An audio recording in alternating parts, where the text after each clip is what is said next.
Inside the box, you will find one receiver, 2 types of transmitters, a user manual, and a whole set of accessories. Before we begin, make sure you have these cables ready. Take out the FR1 receiver. Connect the HDMI cable and the 5V1A power supply.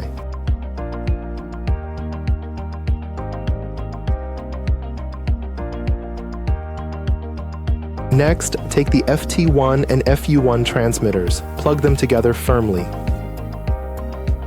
Connect the USB cables to FU1 and attach the 5V2A power supply. You may find the USB cable from camera accessories. Then take out the FX1 unit. Connect the 9V2A power adapter. Finally, if your system supports DP, use one USB-C DP cable to link FX1. If it does not support DP, use USB-C and HDMI cables to connect. Now you are ready to online meeting.